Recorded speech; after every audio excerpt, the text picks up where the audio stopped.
Good morning, everybody. My name is Antonia Anolaha. I'm a DMP student from Brandman University. I'm here to present problem-solving theory as related to telehealth education. Overview of the theory. My CSP. With the use of telehealth education, improve medication adherence among African American adults with hypertension aged 18 to 80 years as compared to usual care for 3 months period.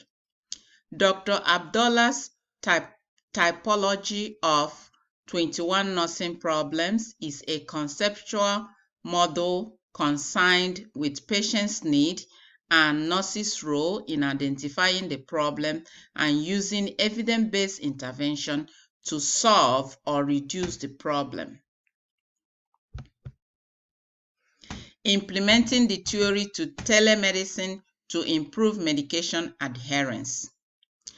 Telemedicine uses technology to deliver care to patients at a distance over telecommunication infrastructure. For example, the use of smartphone text messages, phone calls, and visual class.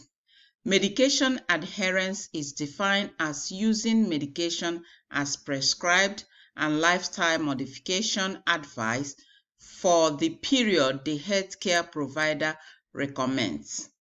Increased patient compliance with treatment regimens help to reduce hypertension complications, including stroke and kidney failure. And the pictures here shows where the healthcare provider educating the patient about increased physical activity, taking medication as prescribed, and complication of hypertension and non-compliance to the treatment. Evaluation. The use of telehealth education is to improve medication compliance, contributing to decreased blood pressure.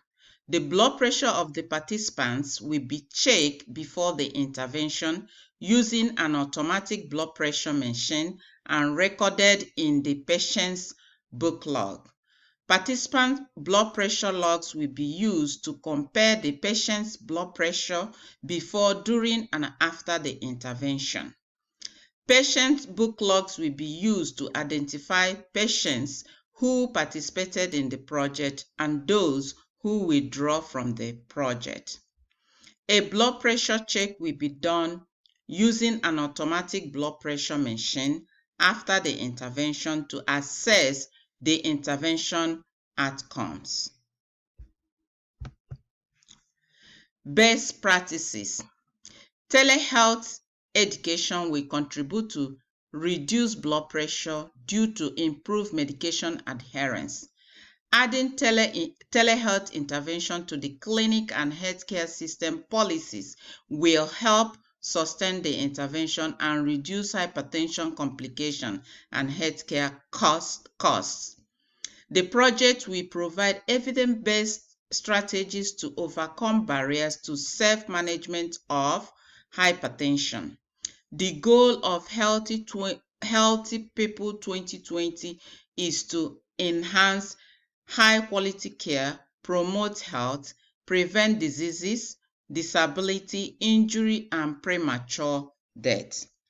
In conclusion, I hope to share the effectiveness of evidence-based telehealth education outcome with other providers.